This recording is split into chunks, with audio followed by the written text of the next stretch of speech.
juga. Perkenalkan, saya Anissa Salamah dari Universitas Peradaban, jurusan PGSD, Pendidikan Guru Sekolah Dasar. Di sini saya mewakili teman-teman saya yang pada sore ini ingin menanyakan beberapa hal terkait potensi anak minat dan bakat. Siap. Menurut pandangan Kak Pri sendiri, Ya. bagaimana sih cara mengetahui potensi pada anak di era zaman sekarang ini? Sebenarnya kalau kita melihat di era milenial ini ya, di zaman sekarang ini kan semuanya serba informasi ya. Semua potensi untuk mengenal bakat itu sebenarnya ada. Tetapi ada 3 hal untuk mengenal atau menggali potensi yang ada di anak atau bakat. Yang pertama ada 3B namanya. Yang pertama bertemu banyak orang, beragam aktivitas, sama banyak aktivitas gitu. Kalau bertemu banyak orang, bertemunya nggak cuma orang ramai itu ditemuin, enggak. Bertemu banyak orang tuh misalnya bertemu dengan tokoh, misalnya bertemu dengan seorang ulama, bertemu dengan seorang penjual apa, bertemu dengan seorang yang profesinya sebagai apa, dan juga dari situ, dari bertemu banyak orang, akhirnya si anak itu punya apa namanya, inspirasi. Oh, jadi itu keren ya, jadi ini saya kok pengen jadi itu, saya pengen jadi itu. Ketika sudah memiliki inspirasi atau ketertarikan, itu biasanya timbulnya dari dalam diri. Oh, saya jadi pengen jadi itu, saya jadi pengen jadi ini, kan mulai muncul bakatnya. Yang kedua itu beragam aktivitas. Beragam aktivitas itu artinya nggak cuma tunggal aktivitas ya, maksudnya ada aktivitas yang belajar di dalam ruangan, ada aktivitas yang bertemu dengan banyak orang, ikut kegiatan sosial, dilibatkan dalam kegiatan sosial, terus dilibatkan dalam aktivitas jual beli, misalnya dagang, atau pokoknya ragam aktivitas itu. Dari ragam aktivitas itu nanti kita bisa melihat, oh ini anak kok kayaknya enjoy ya di aktivitas yang ini kok kayaknya nggak enjoy di aktivitas yang ini. Dari situ berarti ketahuan, oh berarti potensinya dari sini. Kemudian banyak aktivitas, diem sama nggak diem itu kan lebih baik nggak diem kan, lebih baik bergerak. Dengan bergerak kita akan lebih tahu banyak peluang-peluang mana yang bisa diambil gitu. Iya tuh. Apalagi yang mau ditanya apa lagi? Lanjut be. Lanjut Mau baik. dipotong iki ya? Enggak apa-apa dipotong iki. Lalu dari 3 poin tadi berarti ya Mas Pri, Mas Kak Pri. Ya, ada. Mas Pri enggak apa-apa. Mas Pri enggak apa-apa. Lalu dari 3 poin. Lalu dari 3 poin yang tadi ya Kak Pri, bagaimana sih cara menggali potensi anak agar anak itu mampu meraih apa yang dia inginkan? Nah, tadi kan udah 3B nih.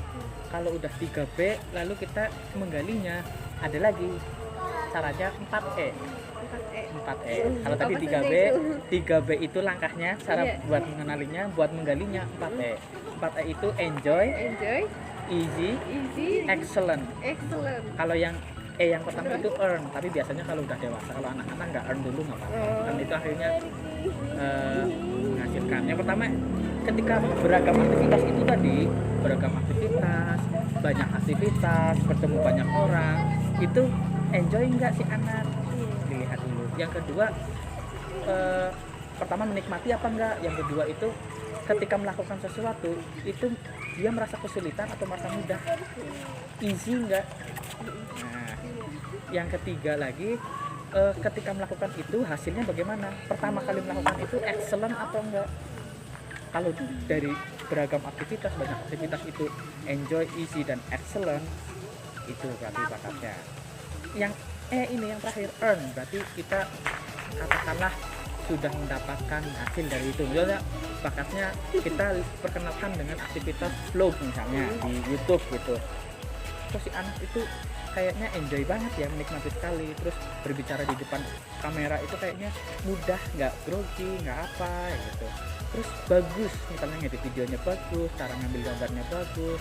Yang kedua udah menetes, dapat endorse dan sebagainya. Earn-nya, yang keempat itu earn-nya udah menetes, dapat endorse dan segala macam gitu. Itu baru tergali deh bakatnya.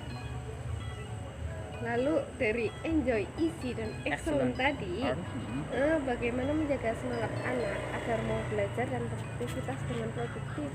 Oke, ada istilah fokus pada kekuatan, siasati keterbatasan. Fokus pada kekuatan, siasati keterbatasan. Kalau misalnya kampas nih, kampas itu yang diasah, yang tajamnya atau yang tumpulnya? Yang tajam. Yang tajamnya. Jadi pisau pun gitu. Kalau mau ngasah ya yang tajamnya aja. Jadi libatkan aktivitas ke anak itu yang sesuai potensinya aja. Jadi anak potensinya bercocok tanam misalnya, bakatnya bertani. Ya nggak usah tuh belajar matematika, udah nggak usah belajar apa namanya, belajar yang lain, belajar memancing atau cari ikan, ya nggak usah. Ya udah fokus aja menanam, perkenalkan dengan inspirator-inspirator yang di bidang pertanian gitu. Jadi asah pada yang tajam, nggak usah ngurusin yang tumpulnya. Ya berarti kayak fokus apa yang kita miliki, bersyukur apa yang kita Betul. miliki, tidak usah memikirkan apa yang tidak kita miliki ya Kak Betul Pri. sekali. Terus yang terakhir nih Kak Pri, Iya. apa saja sih kendala yang dihadapi orang tua dalam mendidik anak di zaman sekarang? Kendala yang dihadapi orang tua sekarang itu eranya kan era komunikasi sekali ya, eranya era Gadget baca ya, dan iya. segala macam. Jadi itu sebenarnya bisa jadi kendala, itu sebenarnya bisa jadi potensi. Tinggal bagaimana orang tua punya kesadaran atas bakat dan potensi anaknya. Biasanya kendalanya itu si orang tua udah punya framing untuk anak. Nanti anak saya ini besok gede harus jadi PNS. Nanti anak saya ini besok gede harus jadi polisi, harus jadi tentara. Padahal kan nggak harus sesuai dengan pikiran kita.